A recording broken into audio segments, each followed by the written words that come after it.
What is up? You done? Yeah. You're off in God's country with your boy Reid and Dan Isbell, also known as the Brothers Hunt, where we take a weekly drive to the intersection of country music and the great outdoors. Two things that go together like Marty Stuart and Mississippi. Or a high and lonesome sound, baby. And also brought to you by MeatEater and Sam. Hit it, Sam. There it is. There it was. It was coming. Ray's on vacation. We got cool. Sam, old boy. Raycation. Come on now. 1, 2, 3. Tacoma, sponsoring the show now, baby. Tacoma, sponsoring the show now, baby. These burn cedar lesbians look good with khaki pants. These brown boots make a white damn want to get up and dance. Cause Tacoma's sponsoring the show now, baby.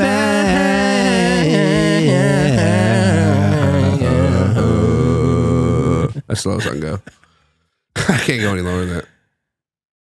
Thanks to Covis. You cut it too early, Sam, but that's cool. He's learning. He's figuring it out. Charlie, his middle name should be acoustic guitar savant Worsham. Man.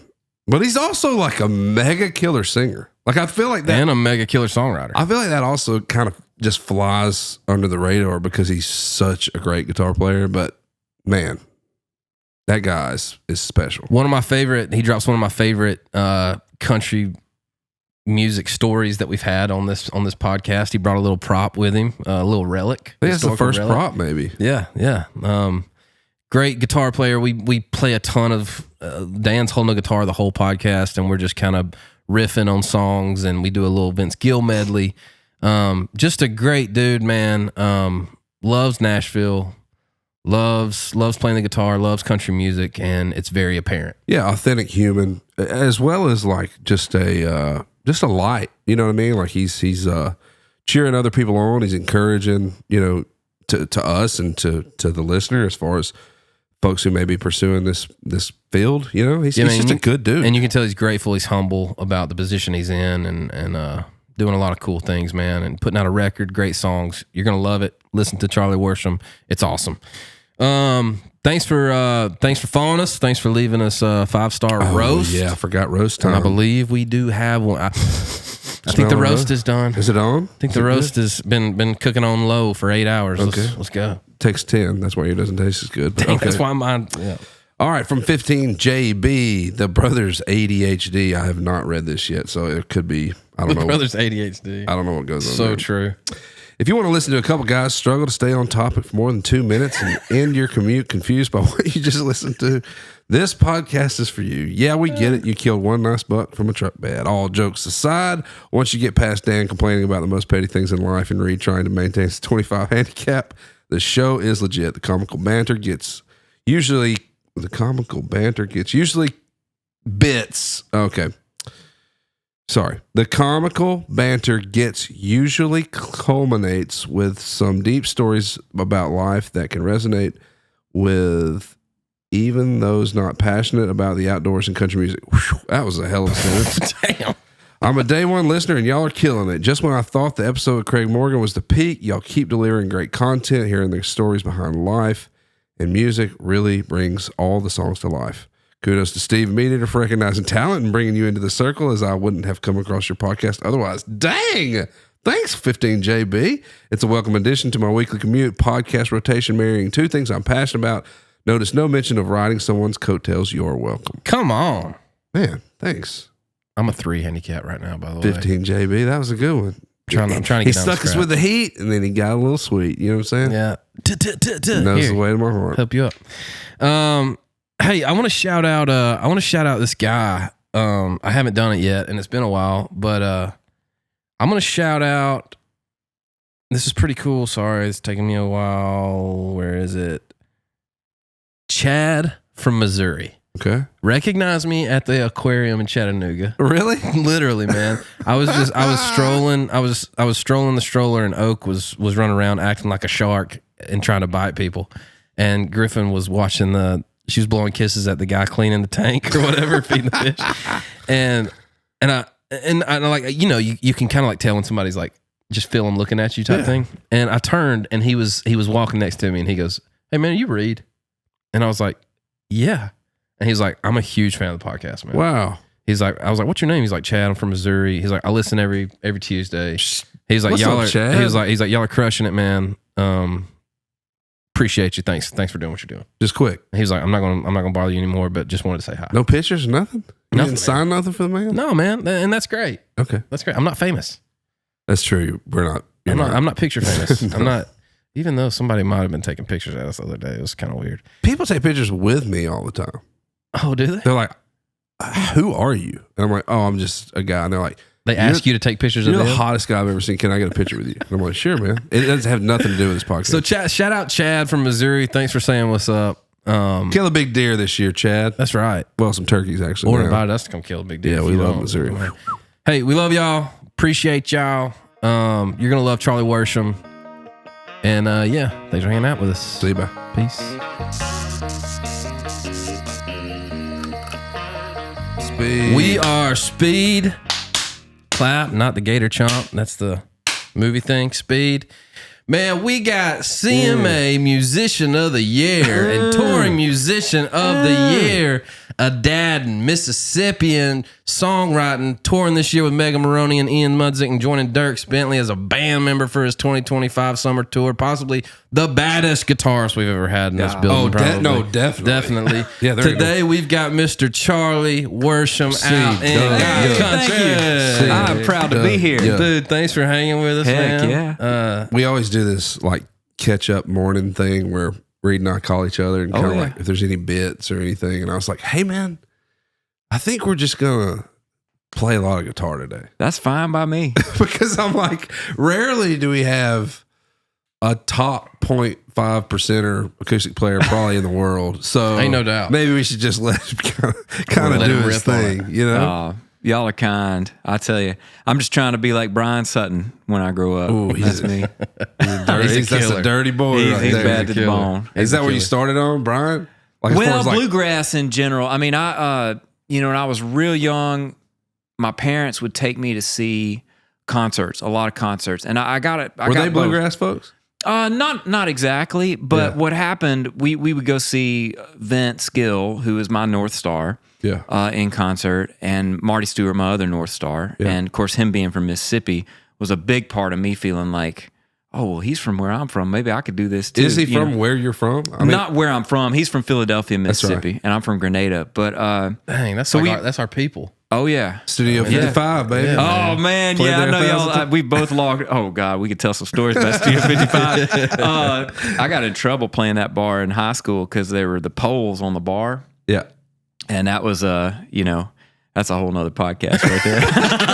But What was that other polls on the There was bar, another dude? sketchy bar down there, like Partners or something. Partners. As a matter of fact, you know who played Partners once? No. Not officially as a gig, but he sat in with the band, was Toby Keith. No way. way. Yeah, so we were a big music family. My dad, who made his living as a banker all those years, he also was a drummer. And he's a great drummer. He doesn't really play much these days, but my early memories of music are sitting on his lap at the drum kit and him letting me bang on the drums, in a spare bedroom at the house, and then going to see him play a gig. And the guy in the band that played guitar sang Werewolves of London. And he took the guitar and played the solo with his teeth, and that was the moment I was like, that's what I want to do I want when to I play grow solos up. with my teeth. When I grow up. Yeah, but so part of the musical connection in the family was we had this festival, which still goes on, called Thunder on Water every June. And now that I know I can't go because it's the same weekend as CMA Fest. But Thunder on Water, we'd get all these great singers. I mean, we had Trick Pony, Cherie Austin, Tracy Lawrence,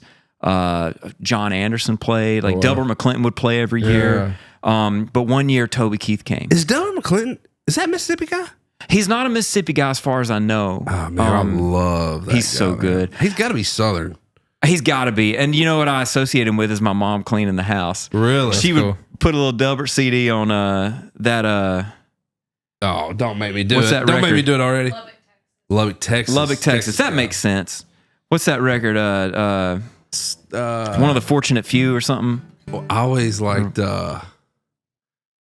What's the Delbert? I sang it at your wedding. I know. Every time I roll a dice. That's it. Yeah, That's the dude. record.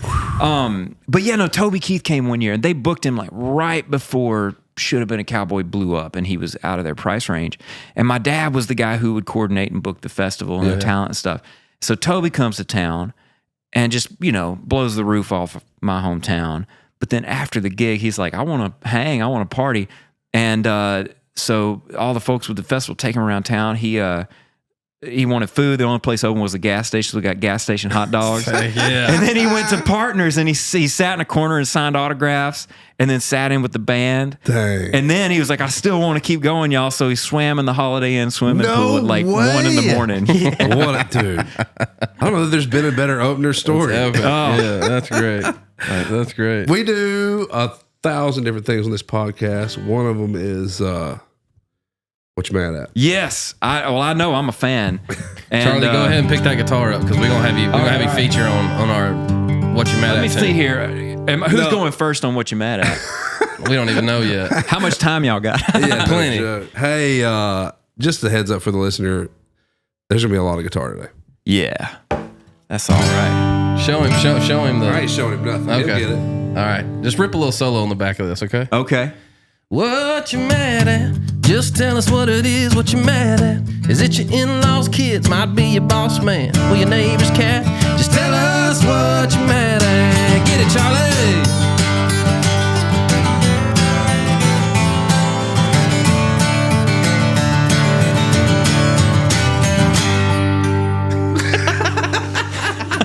I said I ain't telling him nothing. What you mad at, Dan? You mad at anything? I don't know if I've already talked about it.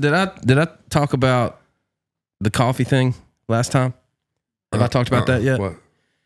I'll tell you what I'm mad at. Here's what I'm mad at. Are you mad about losing your phone in the parking lot this morning? Did I? You did. Charlie almost ran over it, but he got out of his car. I wish you would have. No. Did I give it to you? I don't know where it's at. Okay, it's lost It's again. right here. How did he get right here? You must have found it because I put it back here. Oh, okay. Yeah, I was Appreciate gonna hide you, big it. dog. Yeah, man. He was out of his car like, oh, sorry. And I was like, no, take time. I don't know I didn't know what he was doing. He's like, I think this is somebody's phone and it's both of y'all's kids on the. Oh yeah. I wish you just left it there, Charlie. I hear you I hate there. that thing. So I'm cleaning. I'm in the garage the other day and moving some boxes around, and I've got my socks on, and I think the kids are downstairs playing, so I just kind of like went out there and threw some things away, and there was a box that I kind of like moved out of the way, and when I did, it kind of tilted over and it landed against the back of my leg, and all of a sudden I just feel this liquid going down my leg. Oh, yeah. And I was like, what is this? And I looked over and there's a full, I'd say 3/4 thing full of coffee that was just sat on top, in the top of the box, full with the top off. Like a throwaway box or like. Yeah, just absolutely. It's it's tossed. a trash box. So I was like, what in the world? My sock is coffee now, just soaked. It's all over the floor. And I was like, dadgummit. Picked the cup up, Faint and Goat. It was a black coffee, probably $6. This much drank out of it, tossed away. Did you get that? Who you think got it? Probably Jones. Yeah, Jones got it. That's what I'm mad at. Buying $6 coffee, drinking this much out of it, and then putting it setting it on top in the box on top like this so it doesn't spill in the box with the top off. Here's my question to that. Okay, yeah, holler. Is anybody mad at when that coffee was purchased? It probably wasn't $6. It was probably $4 or $4.50. And that screen that goes, do you want to tip? Oh. That whole, and I'm all for tipping folks, no doubt. and I try to tip well. But man, it's getting pretty aggressive. I know it. I know. Yeah, That's I very feel like true. I'm gonna have to tip on an oil change or something next. know. Why Like not? at the Why gas- wouldn't at you? the And why gas wouldn't you though? Because station. maybe the people that aren't asking for tips are the ones that need it. I'm just No doubt. Oof. An oil I think I've change is done definitely this. harder than pouring some coffee. I think that's I been think so. Yeah, I think my it has what you're been, mad too. at before. Has it? It's- Yeah, because my thing is like when you go to pick something up, Yeah. like you call something in, right? yeah. And then you go to pick it up and it's like, well, but here you go. You just sign right here and they flip the thing around. It's like 18%, 22%, 25%. Right. Or a tiny little box that says other. Have y'all seen the videos? If I'm just picking it up, bro. Have you seen? Yeah. I don't tip McDonald's when I pick that up. No. That's the same thing. Maybe you could come in with a Venmo screen and just hold it up to them and be like, this is just going to ask you a few questions and they could tip you Maybe for tip picking me your food up. for buying coffee, for buying expensive coffee from your pocket. I'm just saying, where's the line? Have you seen? Yeah. Have you seen? This is not about tipping, but have you seen the videos of the guy checking out at like the pet store, and it's like, would you like to donate $1 to save a dog's life? Oh my! And he's How like, are you going to say no to that? and he's like looking around and he hits no, and it's like, Are you sure? It's like, are you sure? And it's like, so you're choosing to kill animals, He's like- kill puppies, and And he clicks no, and he's like, "Well, then why didn't you hit yes?" And he's like, he's looking at the cashier. And the cashier's like, doing like this, and he's Funny. like, and then the screen pops up. It's like, "So you want us to kill the dog right now?" And he's like, "No." And he's like, it does the dots. And he goes, "Too late. We just did it." Like, oh my gosh. maybe next time you'll donate $1 to save a dog's You life. stand at the cashier. It's a beautiful thing. Crazy. My favorite. I know we're getting off. What you topic, mad at? all right. What you mad at? I'm not mad at. I'm glad at. I'll make this my glad at. You are glad this morning. I'm glad that I saw this meme that made me laugh so hard, dude. I guess it's a meme. It's a meme. Are videos, clips still memes, or does it have to be like, okay? So the video was, So they call those reels. it was a reel. Okay, it was a reel. And it had there was these two, it was a video, and there's these two kids standing there with Mickey Mouse ears on. And the top said, the caption says, "We take our kids to Disneyland every year." And she's got the video on them, and she goes, "Where are we?" And they go, "We're at Disneyland." And she goes up, and it says Busch Gardens above it.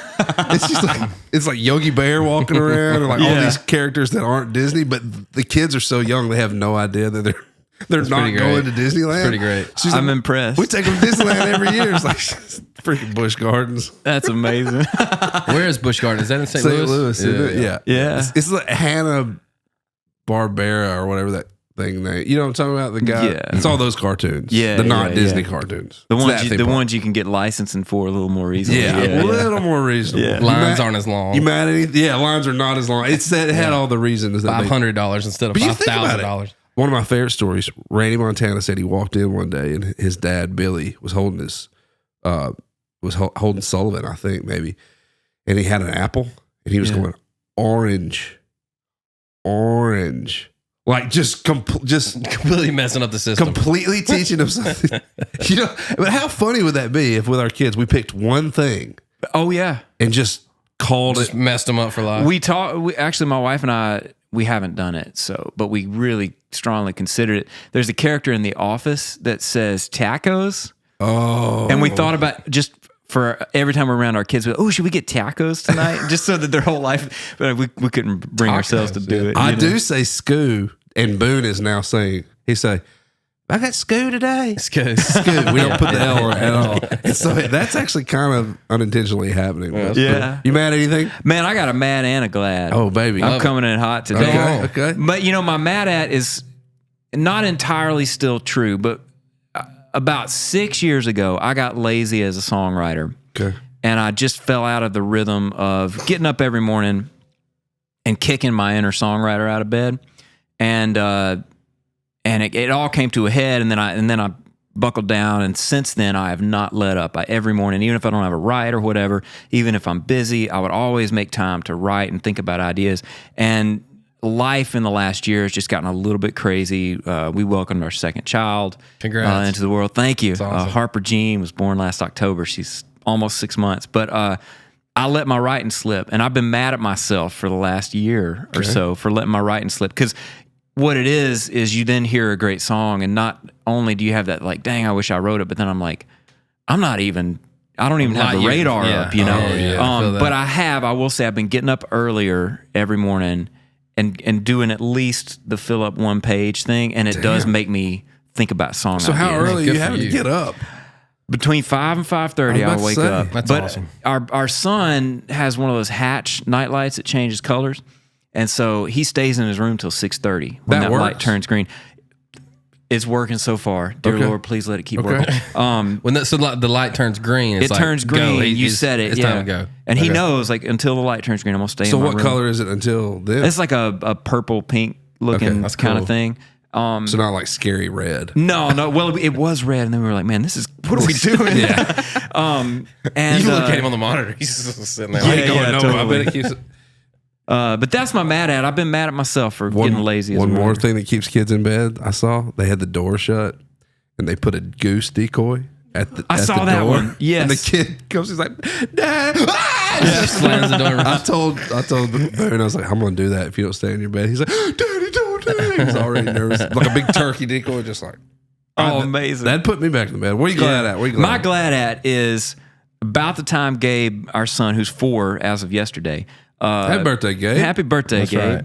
Big dinosaur party this kid had. Awesome. But about the time he turned 2, I started playing him music that I love. So his first favorite song I'm so was excited. "Start Me Up" by the Rolling Stones. Ooh. Yeah. I'm starting with the rock and roll, the classic rock. So he loves "Running Down a Dream" is his current one. Jam. "Long Way to the Top" if you want to rock and roll by AC/DC. Come on, man. He You're just going discovered Rocket Man recently. Oh, jam. And like he was at a play date with some other a friend he has from school, and the parents were like, "Oh, Gabe likes what's his favorite song? Wheels on the Bus." I'm like, "No, Start Me Up." But what I love about it is that's kind of how my dad raised me, and it's this fun sort of connection in my heart. And I think as he gets older, he'll appreciate, you know. But now he's 4, he might be ready for country music. I was holding off till, you got to be a little older, get that Merle Haggard sadness in your heart. You know? Man, For sure. That's something our dad did too. Is like I just remember, and we've talked to him, and the people that listen to this podcast know this, but like Tulsa Time and the Doobie Brothers and Chinatown and all like. China Grove. China Grove, my bad. Grove. That's Not what I Ground, said. China Ground? No, I said Grove. When I think of my oldest memories of riding around in the truck with him, it's that stuff.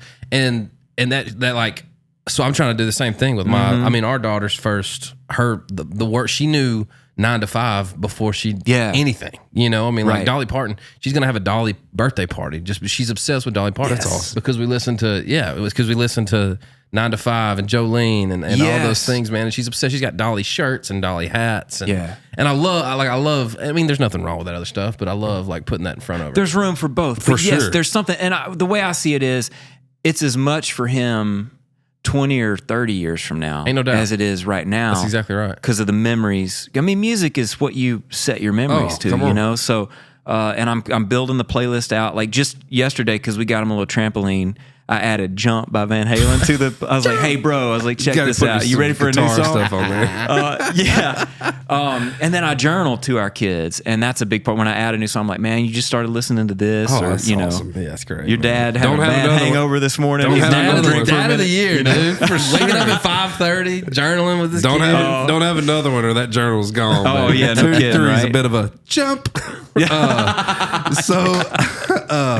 My daughter was with our mother-in-law like a week ago, and they went to what's the Home Good TJ Maxx. They went to TJ Maxx, and they were walking through there, and she's 5, and Liza goes, "Hey, this is Whitney Houston." She was like, "What?" She goes, "This is Whitney Houston singing this song," and it was "I Want to Dance with Some." She loves. I started playing her. My trick thinking is that if I play her the greatest female vocalist of all time, early on, maybe that's how she just starts singing. That sort of implicit. So she's memory like, there, she loves Alison Krauss, Whitney Houston.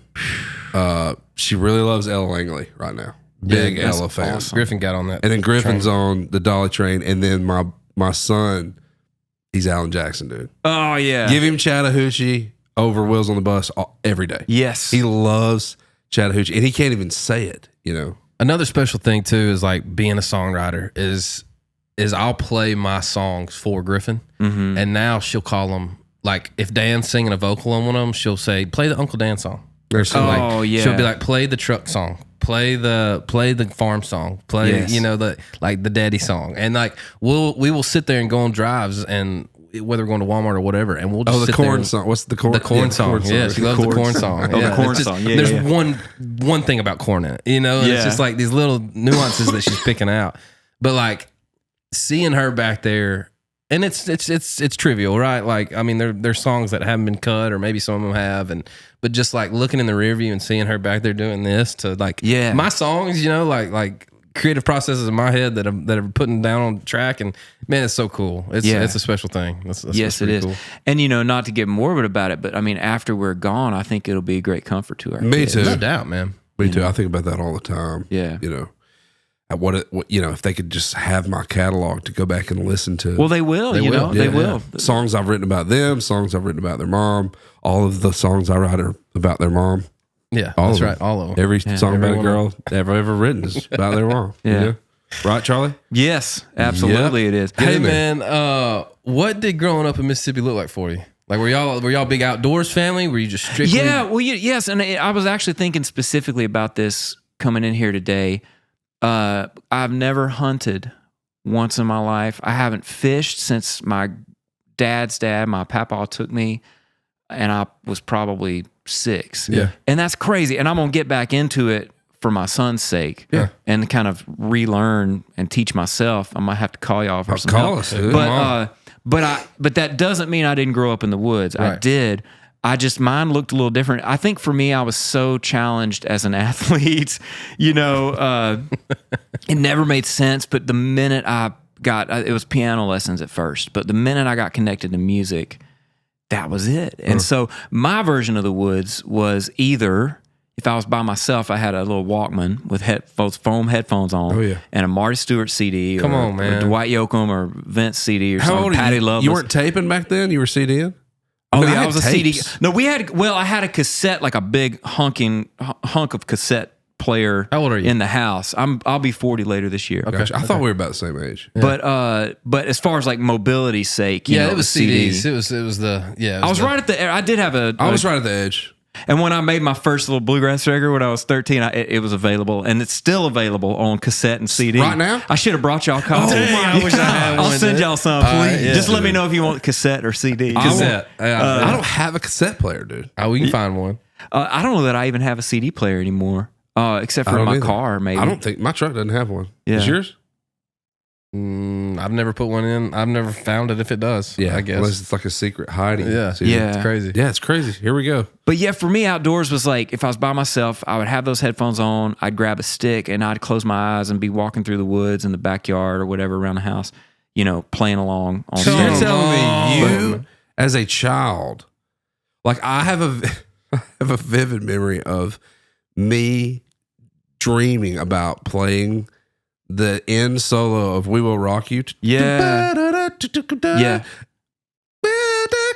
You know what I'm talking about? It goes up. Anyway, I dreamed of me playing that in like my middle school auditorium in front of all my friends. So I know I was younger than that when Just I was one dreaming. spotlight in the middle, on Just like half court. Hey, we got a guy that's going to play guitar, and I just freaking. Dude, I actually did that. I ended up doing that in 8th grade. My school let me play in the auditorium. Yeah, but you were way better than I was. You were also walking through the woods playing guitar. You're also a that- savant. Yeah. And then, my best friend lived next door, and Musical there were a genius. lot of woods behind her, and we all had dogs, and that was my other outdoors. We'd go out and we built tree forts. That was most of my outdoor time, and I'd be Indiana Jones. That's right. That's right. When I wasn't being Marty Stuart. What song did you play when you were in 8th grade? They let me put on a whole concert. Jeez. And I did do Have a Little Faith in Me, the Delbert version. Yeah. Tough. And I can't remember what else. Probably Just Take Those Old Records Off the Shelf. Still, that still kind a of hit. stuff. Still, Oh, yeah. I mean, still recurrent. Yeah, probably some Vince Gill. All the standards you'd expect, Yeah. God, you were probably the man. Yeah, you probably were. You're probably the Well- man, dude. In a way I was, and in a way, I still didn't have like football player status in school. But like, and I mean, by high school too, like my high school gig was playing in a bar band. Although the guys in the band, I mean, literally playing Studio 55 or wherever, Walnut Street Blues Bar or whatever in Greenville But that probably wasn't even like, and tell me if I'm wrong, but like that, the sports thing probably wasn't even, I mean, it's probably in your mind, but not, I mean, you were probably just thinking it right. You were just probably just. Well, but look, by the time I struck out at T-ball, I realized like this ain't my lane. But son, you're out. You're out. Quit singing at the ball. You're out. Come on. No, it's that way around, not that way around, But no, I mean, music just was so fun. And I kept lucking into, and y'all were asking earlier if I was bluegrass. I ended up getting into bluegrass first and banjo before guitar. I wanted a guitar. We would come up to Nashville and go to Opryland theme park. I was so fortunate to be a kid at a time when that theme park was still happening, and to grow up close enough, we could come see it, because then you go to the Opry that night. But I was begging my parents all the way to Nashville, please, can we get a guitar? Because Gruen Guitars was downtown on Broadway where Dierks' bar is now. That place was magic, dude. It was so magic. If I ever got to go in there, I was just like, oh. Yeah. And then you'd be looking at price tags and you'd be like, who buys I know, yeah. thousands of dollars? I know. But yeah, so I would beg them, and then we went to Opryland, and Mike Snyder had that was one of the cool things about Opryland. He had all those great shows, and he had this sort of bluegrass show, and he was playing banjo and had the fur coat song. She's really putting on a dog when she goes out at night. Where he runs over the German Shepherd and makes the fur coat she's been masked for out of it. Talk about killing a dog, But no, so the whole way home, I was like, can I please get a banjo? And that kind of gave me this awesome detour of bluegrass. And then I played like the bluegrass circuit, like bluegrass competitions, banjo and mandolin, all that stuff. And then eventually got a guitar, which I actually bought at Gruen's. I was in 5th grade. I had saved up $500, and there was a Telecaster for $600. Come on. And I had my banjo with me, so I went out on the street and I played for tips for 2 hours. No way. And I made about $50 an hour, walked back in with like all these singles and all the money I had saved up and bought that Telecaster. God. And then I was on that path, and which led to playing in bar bands, which is the best education you could hope for. Agreed. Yeah, that's where I cut my teeth as well. And you learn a lot about life in those bars. Oh, you do. I ran into my biology teacher one weekend. Yeah. She was like mortified. I was like, no, this is cool. No, It's we're fine. here. Yeah. Yeah, I saw people get hit in the face. I saw people cheat. Yeah. Just all from the stage. And by the way, people who go to see bands, we can see you, dude. Oh, Like they think there's like this veil that the band doesn't. No. Dude, we're watching all night long. Yeah. All night long. Sometimes entire like cinematic dramas play out. Sometimes how you get through the gig. Yeah, Just exactly. especially when you play in 6 who's hours. entertaining who? That exactly chicken right. wire ain't a one-way mirror, man. You know what I'm saying? Yeah. Did you play any chicken wire places? The one place I got, well, not full, Yeah. but up to waist high. We played one. Yeah. And it was kind of in the delta of Mississippi. I want to say like Greenville, where Delta State is kind of. Oh, because Cleveland. Yeah. Okay. Yeah, Cleveland's got some spots, man. It was somewhere over there, and it was a rough spot, dude. What are you calling chicken wire? Like a chicken wire place? No, literally. like the band's walled off to protect them. In case they throw a bar. For real? Yeah. I played one place that had them. They're kind of on their way out by the time. I think so. And the one we were at, it was more to keep like drunks from dancing on stage than throwing beer bottles. So it was waist high. Yeah.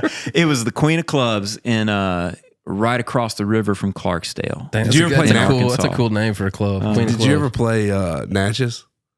Mississippi? Not until I was out on my own.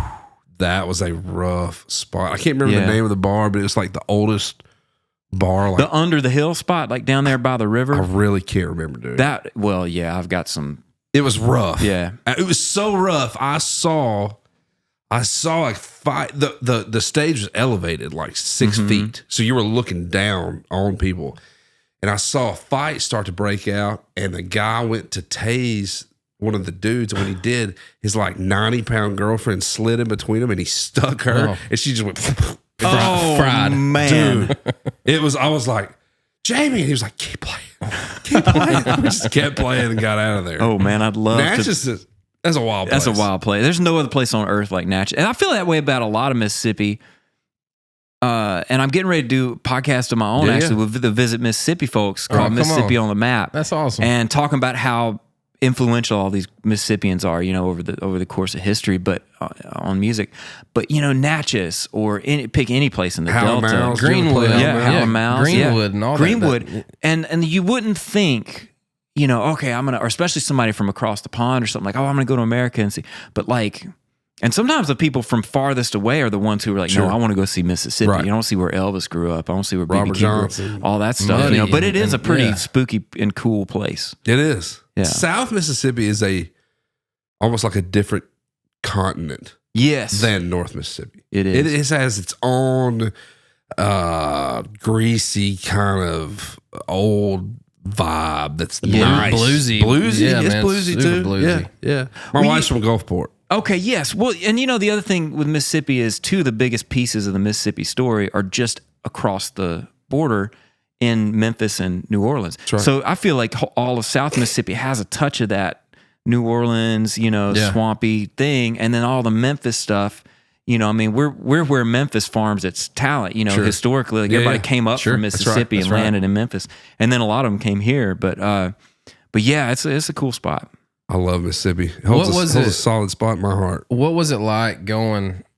So you're in high school playing these bar bands. Yeah. You decide to go to Berkeley. Yeah, I'm up in Boston. What was that like? What was the transition from middle Mississippi, country, right, good old boy, up to Boston to where? To put it in a phrase, it's like the best culture shock in the world. And I was one of the coolest things, and they did a lot of great things raising me. But my mom in particular did, as a school teacher, and one who believes that travel is the best education. By the time I left home, she had taken our family to Europe half a dozen times, and all over the States. So I was a pretty well-traveled kid to be coming from Mississippi. And I knew I was a bit of a nerd and a history buff. I knew there was so much cool history, American history in Boston. Yeah. And Boston's a great walking city. And when you're a student who ain't got a car, and honestly too, that's part of the culture shock, coming from where you drive everywhere to where you kind of walk everywhere, you take public transportation. I loved it. And Berkeley in particular is such an international scene. And I actually ended up in a bluegrass band. I got college credit for playing banjo there, which was great. But I was in bands with people from all across the world and getting exposed to all kinds of cool music. Yeah. And then on the weekends, I would like walk across town and go to the Italian market in Little Italy, and then come home and eat prosciutto, which is just Italian bacon, or you know what I mean? Like, so it was great. I loved it. And so many of the people to this day that I still work with, I met at Berkeley, and we all moved here. Well, one of my best friends, here? Eric here? Massey, he's a great engineer and producer. He and Frank Liddell produced the self-titled record Parker McCollum's about to come out with. Nice. They did Miranda's Way to These Wings, and where I worked with Eric on my first record, Rubber Band, and on Beginning of Things with Eric and with Frank. Ooh, Reid. You didn't feel that chill from across the room when you said Rubber Band. You have kind of a fan over here, dude. Well, Eric Massey's a big part of that record for me, and then like Maddie Diaz, who lives here, a bunch of people. Maddie Diaz, I love her, met, dude. as a matter of fact, Maddie, and then this guy Kyle Ryan. She's a killer songwriter. Dude. She's so good. Her voice is just like gives me chills every time. Same. But Maddie and Kyle, who toured almost as like a duo for years, their first time meeting was like a recording project I had for class. I was like, hey, Maddie, I want to do this song, and let's get Kyle over here to play. And my buddy Adam Ollendorf, he works at the Country Music Hall of Fame, and he plays for Ashley Monroe and different people. So there were a bunch of us that came down. Glad to hear it. Dude, can I just throw? Do it. Me and just picture this. Me and Luke Combs are in Kansas in a like a 94 Eddie Bauer edition Bronco. And we're rolling down, just playing songs we love. And this is like, it's one of the first times like just me and him have been, hanging out. And this is a couple years ago. And he's like, dude, you know what song that I can't get out of my head when I'm riding down the road? And I'm like, what? Want Me To? Oh, man. Come on, man. Can we do a verse chorus of it? Are you mad at that song yet? Are you mad at it? I am not mad at that song. I'll tell you why. Okay. I used to be mad at that song. Yeah. I had the chance to pick my second single, and I picked Want Me To, and it tanked. And I cannot believe in hindsight, I can't either, for a long, long time, well, it was timing. It was just what was the scene and that song. In hindsight, and for a long time, I was upset that I didn't pick something that had more teeth as a song. I was just thinking, well, it should be radio, it should be up tempo and like fun. Sure.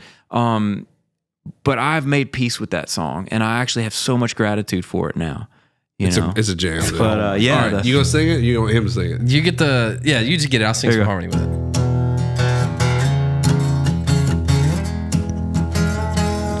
Combs is loving this right now. He just perked up somewhere.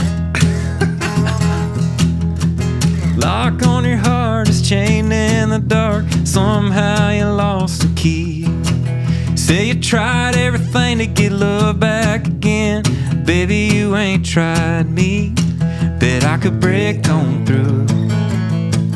If you want me to, tell me what it takes to get you on the thing. Baby, I can take it from there. I forgot there's 2 verses. There's another the sun, girl, get you floating on air.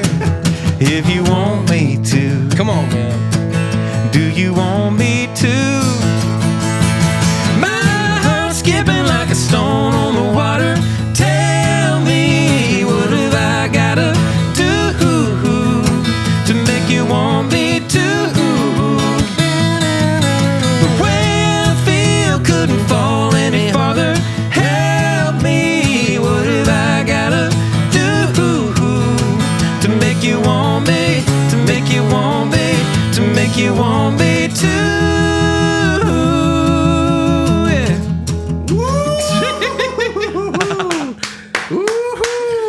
Yo, I gotta put that back in the set. Hitty. Hitty. Man, that is a. It ain't too late, y'all. Ain't too Program late. directors, it's Ain't out there. too It's in late. your system. So when did you go to Berkeley with the idea of like, I'm going to go to Berkeley and then I'm going to go straight to Nashville? Big time. I don't even know if I knew it consciously, but I think subconsciously, I think I knew when I was 12. Yeah. I had to end up in Nashville. Yeah. I just didn't know the middle part of like, and fortunately my parents were so supportive and understanding. I mean, they wanted me to go to college, not even as a backup plan. They supported me going and getting the music plan college route. I just didn't know it. When you're 12, it's like, you're not necessarily thinking, well, how am I going to convince my family and how am I going to pull this off? Yeah. No, you're not. But, You're just but dreaming. every step of the way just kind of kept pointing toward it. Especially all those trips we made, just family vacations. I just love Nashville. It was the closest big city. Were you writing as a little kid? What's funny is I was a picker first, and then I had the good fortune, this guy named Norbert Putnam, world-renowned musician, played on a bunch of Elvis records, produced Margaritaville, and Joan Baez records, had a studio, Quad Studios, we could probably throw a rock and hit from here. He had married a Grenada girl, and in my high school years, he set up a little production studio, and I don't know how I was introduced to him, but I was, and he mentored me and had some recording gear he wanted to sell, sold it to me for next to nothing. And so I started recording, and then I had to start writing. Well, I started singing because of the 4-hour sets in those bar bands, and they were like, everybody's got to sing. Yeah. So I sang out of necessity. I ran out of cover songs to record, so I started writing out of necessity. And the first songs I wrote were jingles for some local, come to Trish's barbershop, come real soon. I sold them to her barbershop and to... Shout out Trisha. Yes, thank you. counting? My first She's still cutting publisher, hair. really. I'm sure she is. She is. I'm sure she is. And then, what was the feed store? Cross Country Feed. Cross Country Seed. But I wrote a little jingle for them. How'd it go? That one, flowers, feed, shovels, rakes, some and more. It's all here at our brand new store. Come on down to Cross Country Seed. Dang, get out there.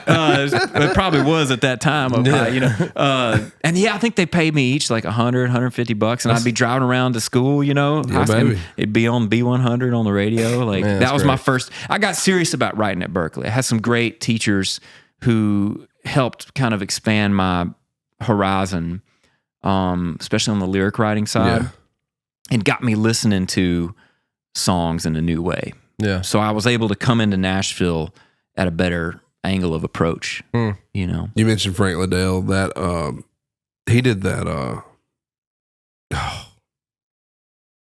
Talking about Leanne Womack. Leanne Womack record. Well, and I don't know if he's officially credited on There's More Where That Came From. Yeah. But I have a feeling he was very involved. dude, that is the only person I have met in Nashville that it shook me. Dude. It really did, man.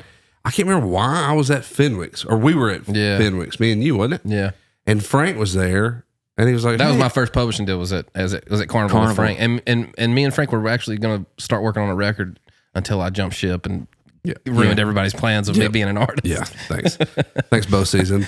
But anyway, he said, well, y'all have a seat, and Reid sat next to Frank, and the only open, it was a booth. Yeah, was next to her, and I had like, met Leanne before, and I Frank. didn't put it together for a second, and she was like, "Hey, how are you?" And I like saw her eyes, and I was like, Yes. "They're weirdly crystally blue, like piercing, insane eyes." She has insane eye contact. I mean, she is very intense. Like, dude, I was shook. I was just like, oh, and I was like, it started making. Oh yeah, he's married to, and then I was like, oh my gosh, I'm like having coffee with Leanne Womack. Yeah. And it was pretty nuts, man. Yeah. But she's a dude. Oh, she's a I mean, killer. all time. And All time. There's more where that came from record.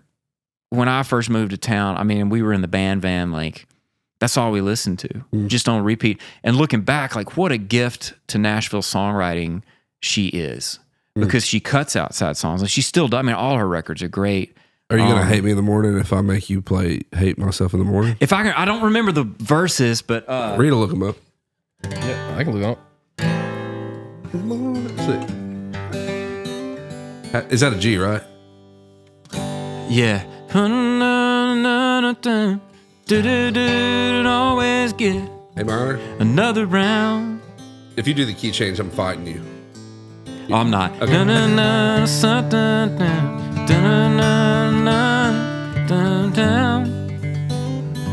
There it is. I know it's wrong, but it ain't easy moving on. Yeah. Why can't two friends remember the good times Is it once five? again? I can't remember. Tomorrow when I wake up, I'll be feeling a little guilty and a little sad. A little sad, yeah. Oh, is that the second verse? It's, you know what's crazy is I don't think I ever learned to sing them because, I mean, why would you? She already Yeah, did. yeah. You know what I'm All right, saying? what about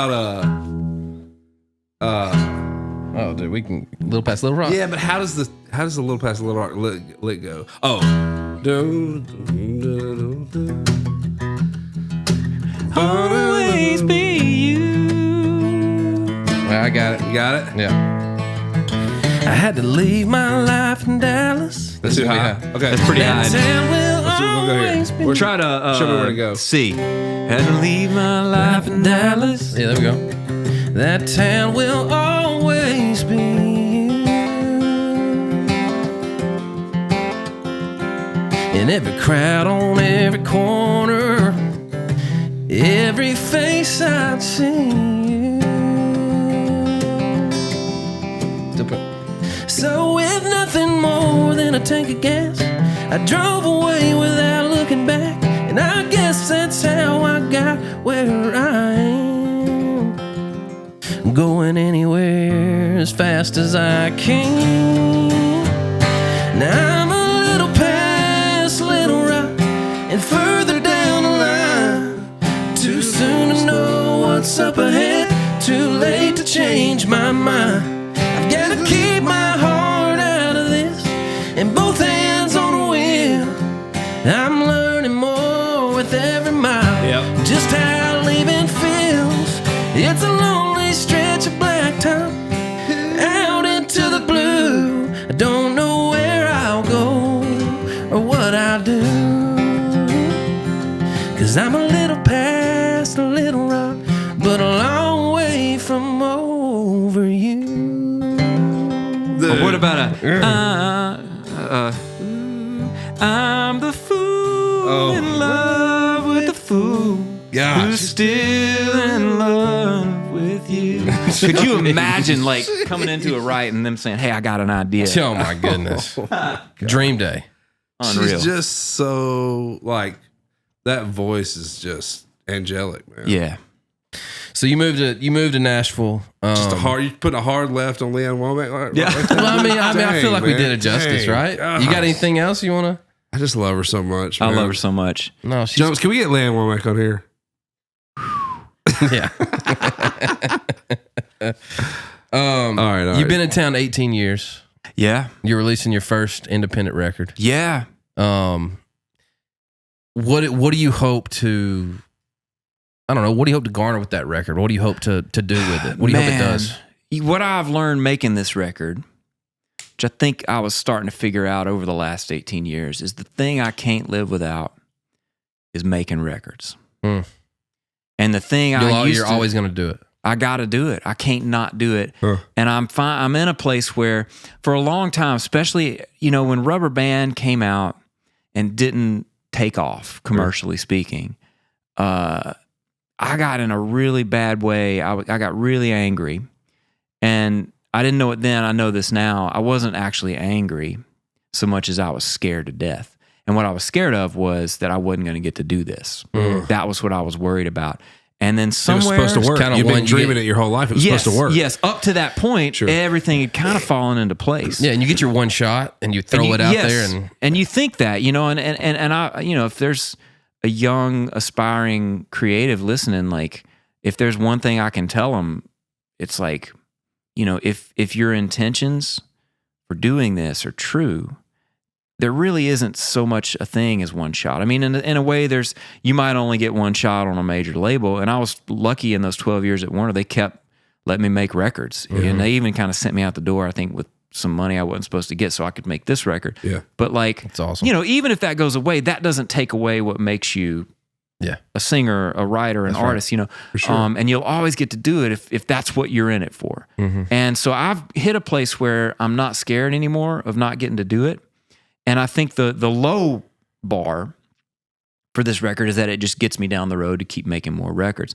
The high bar is still that thing I dreamed about at 12, at 13, and I live a charmed life. I next week I'm going to be in the studio playing on, a major record for another country artist. And last week I was finishing up this record in the studio for myself.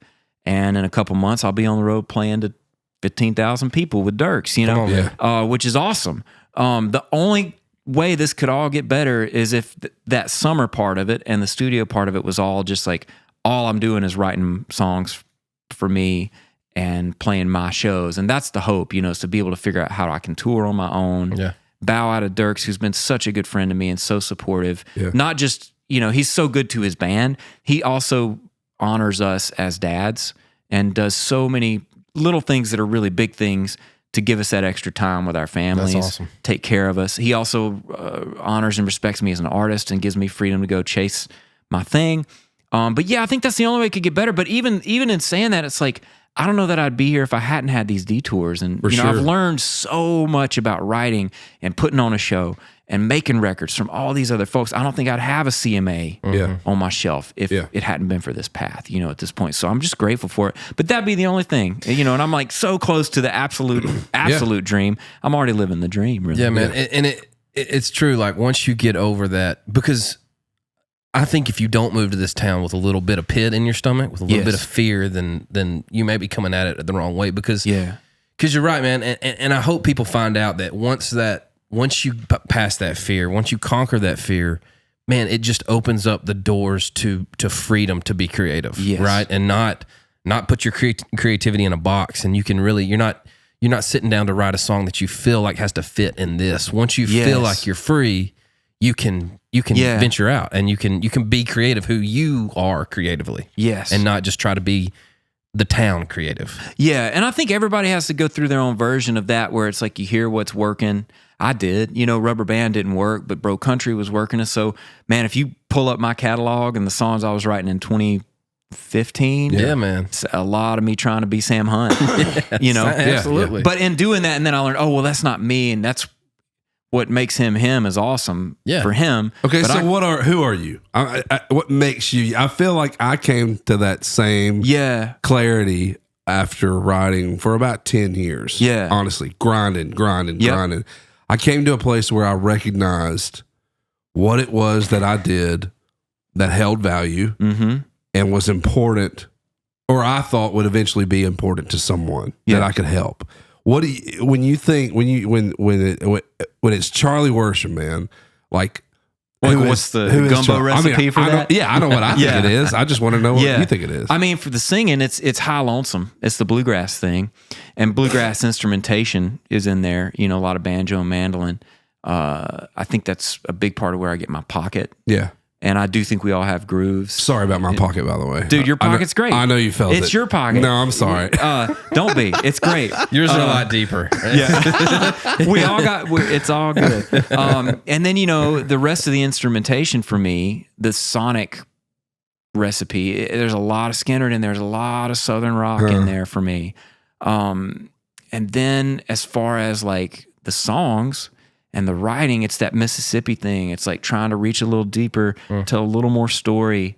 Not that I'm anything even within the universe of Eudora Welty or William Faulkner.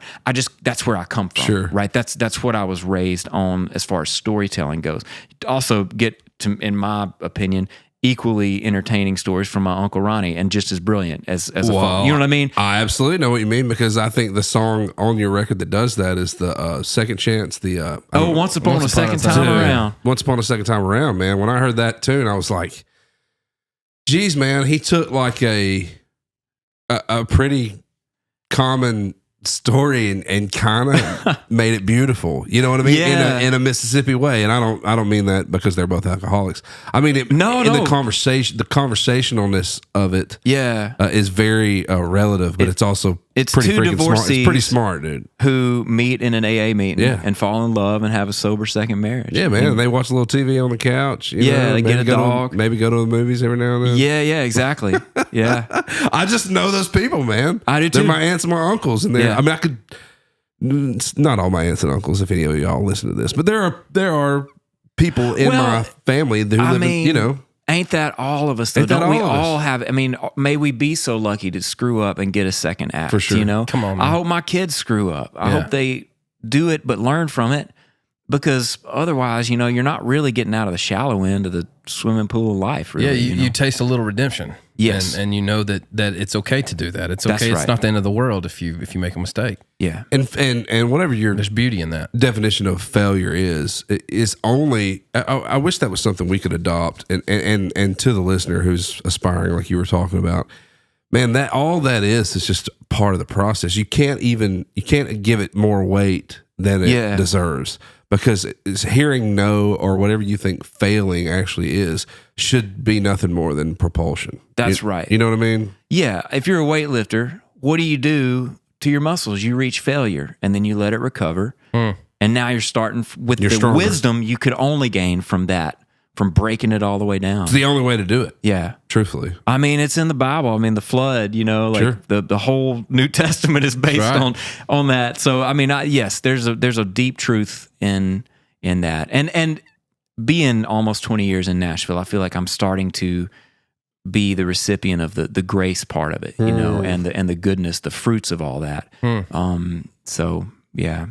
Well, dude, you're a very, very respected human in this town, but also, man, people just love you. And I just want to commend you on besides being an insane player, an insane singer, an insane songwriter, all across the board, just genuinely being a good dude that the town loves and is proud of, and proud to call you one of our own. Seriously. Thank you, Dan. Yeah. Man, that means a lot. No, I mean it. You're a special dude. Thank you. You want to end with that quote? You want to read the quote? Yeah, I do. It's pretty Does nuts. it feel like it's been 5 minutes? No, yes.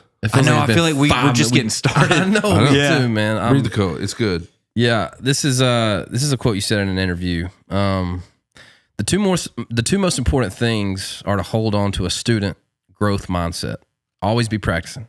Always be freaking out on a new record. And if there's something about the writing, chase that and find out what it is about the writing that intersects with who you are. The most important thing is that if you don't reveal your true self to others, they may create a persona for you, and you may not like who they create. So stick to being you. Even if it feels like you're going against the grain, that could be your secret weapon. Nobody else can do what you do. Come on, man. Dude, and You like, said that? I maybe. Well, here's the deal. Like, this is the first time we've been able to hang out like this and have conversation, and we've been in the same rooms, and I loved watching you cut those and the Luke sessions and all that stuff. Oh, yeah. It's been amazing.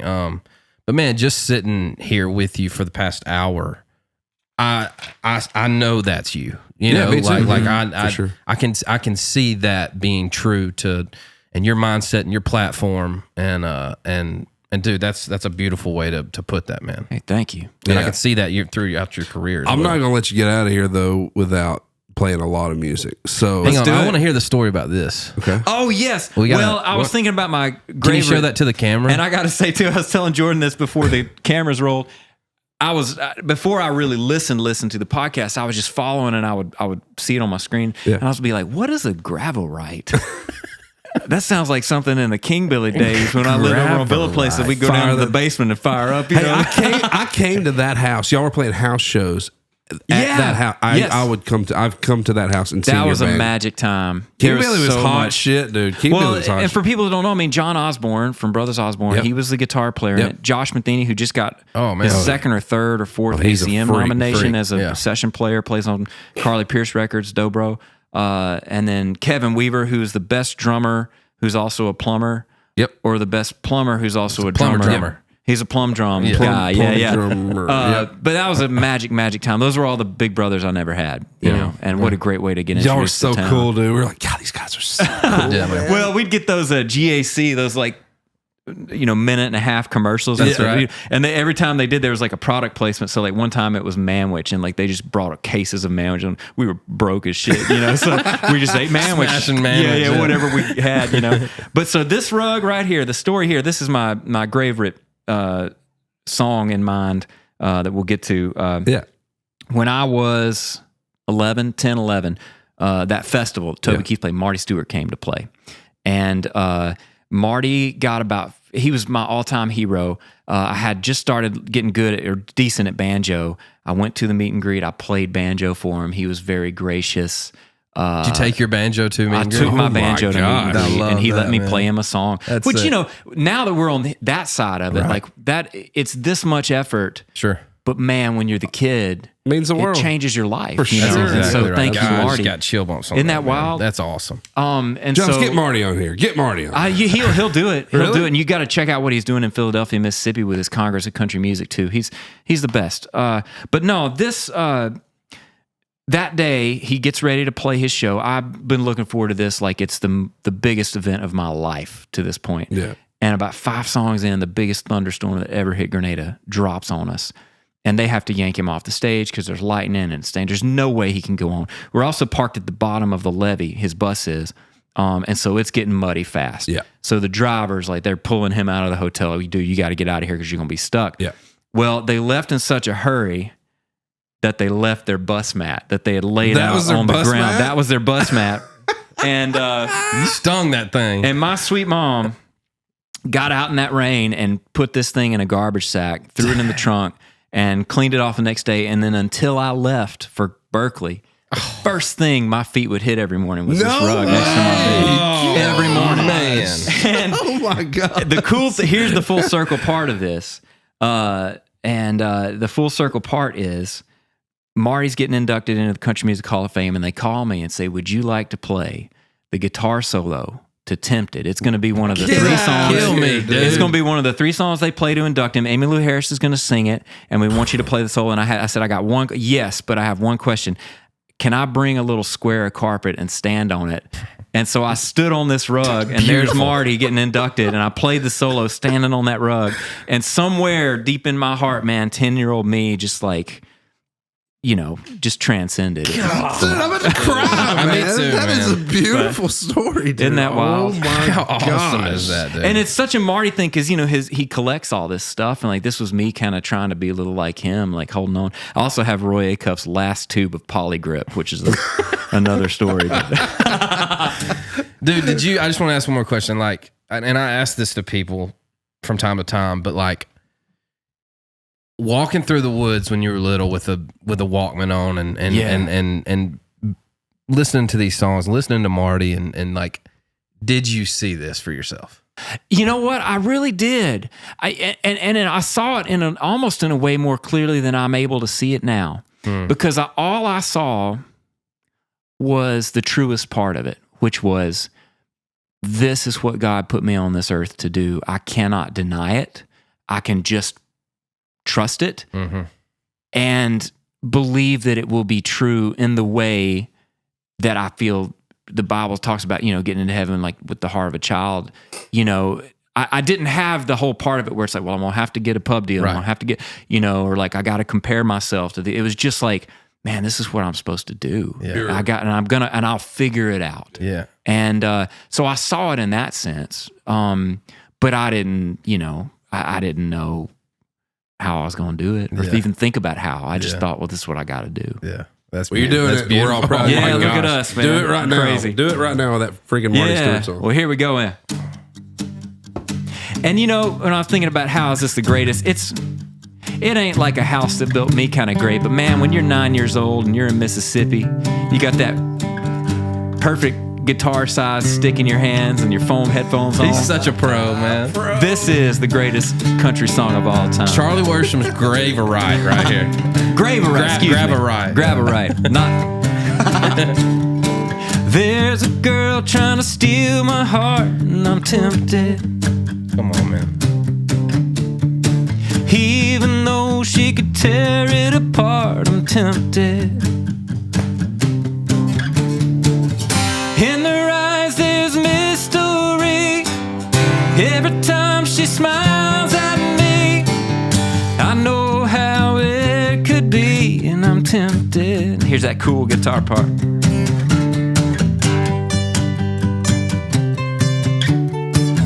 Each time she looks my way, I'm tempted. Just a little more every day, I'm tempted. It's so hard to resist the thought of her sweet kiss. Can't take much more of this, I'm tempted. Tempted and tried deep down inside. I can't deny I'm tempted. Here's that great Richard Bennett guitar solo.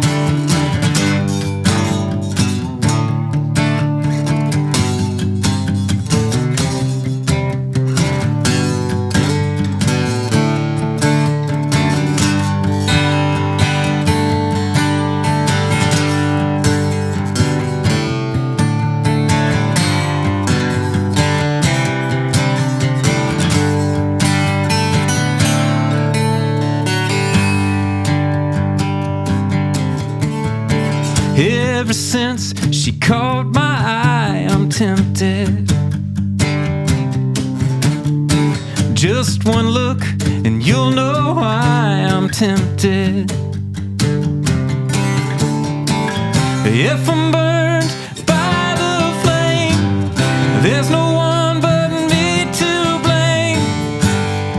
Oh, I can't believe I forgot the refrain. I'm tempted. Tempted and tried deep down inside. I can't deny I'm tempted. One more time. Tempted and tried deep down inside. I can't deny I'm tempted. I'm tempted. I'm tempted. Gosh, man. Thank you. Spiritual. I'm tempted to just keep on going. Play some Vince Gill Yeah, songs? let's go. You going first? You get this one. Liza, yeah, I'll get last chance, and you get I lost. Well, now you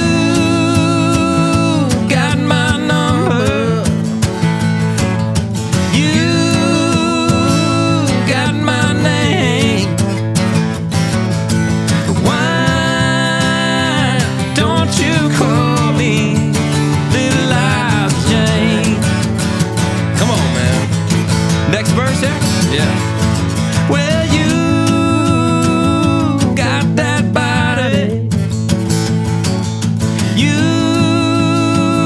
got that frame. So why don't you call me Little Liza Jane?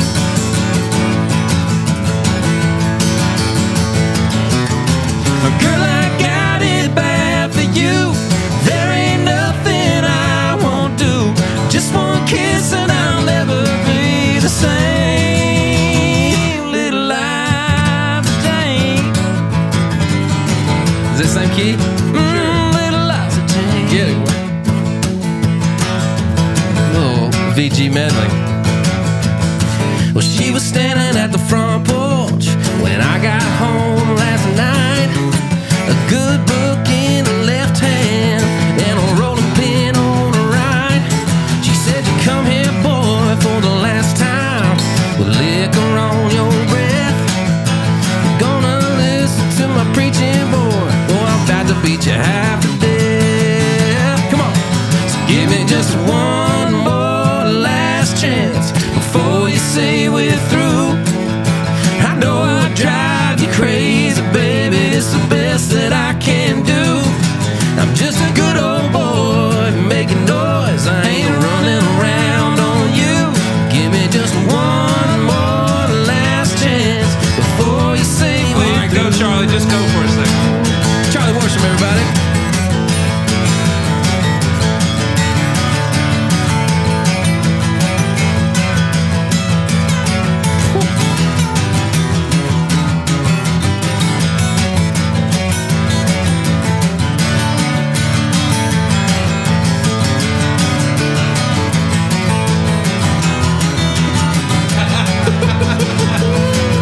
What are you gonna do now?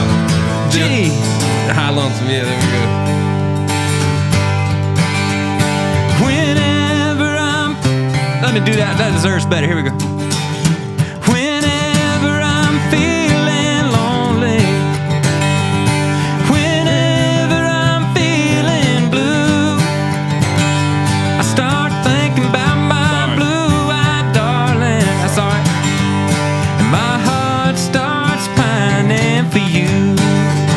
I wanna hear that high, lonesome sound, 'cause my sweet baby ain't around. Oh, when my love's got me down, I wanna hear that high, lonesome sound.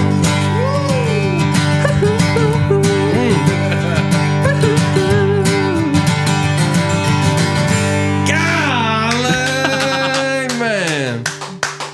Dude. That was kind of an honor for me. Yeah, to just shoot, try to y'all. hang in there. Hey man, this has been an honor for me getting to hang with you guys. That I was love this yeah. show. I love what y'all are doing. I feel like it's such a great window.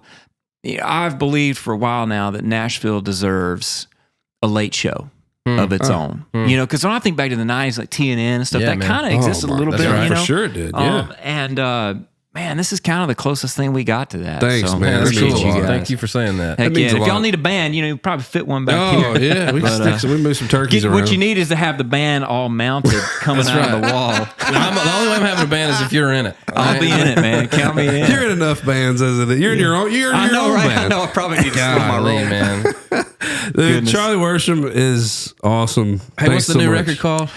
It's funny you say that. I've been thinking for a long time, I want to call the record Once Upon a Second Time Around, but it's a long title for a record. So, yeah. stay tuned. Maybe Stay it'll be tuned. something else. There were a few long But, titles on that. There's a couple, yeah. And there's some great outside songs on it. I'm so excited for the world to hear it for that reason. There's one on there called Good Hurt. That is Yeah, a that's great. 15-year-old Walker Hayes song. Really? He Wow. wrote it 15 years ago. I think Keith Urban almost cut it. It's tough, man. Tough But song. it ended up, like House That Built Me. Yeah. Just sometimes they got to find their home. That's It right, takes them man. a while. That's right. But Well, yeah. it's great. Thank you for coming on, Hey, man. thank y'all. Absolutely. We got a little yeah. present for you here. Oh, dude. Oh, do we? Oh, nice. Come on, these boots. These boots. Check them As out. Stephen Wilson Jr. said, once you put on a pair of Tacovas, they took over your feet. Took over your feet. Yeah, that was That's a good awesome. Yeah, man. Hell Hey, yeah. thank you for coming on, man. Y'all. Thanks for hanging out with us. Hey, I got to show the camera. Show this, it, y'all. Get dude. that Yeah, product. Pro. This is a pro. Pro, Look at dude. this. What is that? What is that right there? Fine cowhide That's the leather sign right there. Of a. Oh yeah. Oh my God, man! I got to go downtown now and go find that boot store. Just walk in there. People going to see me in the car in traffic today. Going, Lord, thank y'all. Hey, thanks Charlie, for coming on. you're a legend, dude. You're a That's legend, man. And we appreciate you coming hanging out with us. Man, my pleasure. Can I ask you one thing real quick? Yeah. How does it feel to know that for the rest of your existence and even after it, you're an integral thread of music coming out of this town? Man, It has to be a dream come true It's for a you. dream come true. And, man, I'm not trying to toot my own horn, but I will say that moment of winning that CMA, like, locked that feeling in for me. Wow. And it was just this overwhelming gratitude because, man, the grace I have received all these years, the wisdom I have gained from just being in the room with so many people, heroes that have become friends and colleagues. And it was talking about that, did I see this? I think that's the way I saw it as a kid. It was like, I just want to be a part of this, like this rug. It's like, I just want to be that little stray strand of, that ought to be cut off of there that's hanging onto that rug. That's kind of how I feel. I'm like, but I get to be a part of something that cool. It's crazy, man. I know you guys feel it too. Yeah. It's really, I think, a big reason why people who end up here for a long time end up here for a long time. Charlie Worsham. Charlie Worsham, dude. So great, man. Hey, So thank fun. y'all. Yeah, thanks for hanging out. coming God, hanging. this was a blast. Yeah. Dude, come This is back, like please. therapy. I want to come here every Wednesday. Hey, Charlie Worsham, everybody. When's the record come out? As soon as I figure out who's going to help me put it out. Here we go. But I'm Stay teasing tuned. it on socials, so follow me on the socials. I'll give you a taste of it. Awesome, for sure. man. Hey, thank y'all for, you got something to say? I was going to say wrap my porch around. You got to check. That's Oh, yeah. Oh, yeah. That's it. That's You it. and me and a fixer up. come on, hit. That's a hit. Hound dog howling in the yard. Oh, yeah. Hey, thanks for hanging out, God's Country. We'll check you out next time. Peace.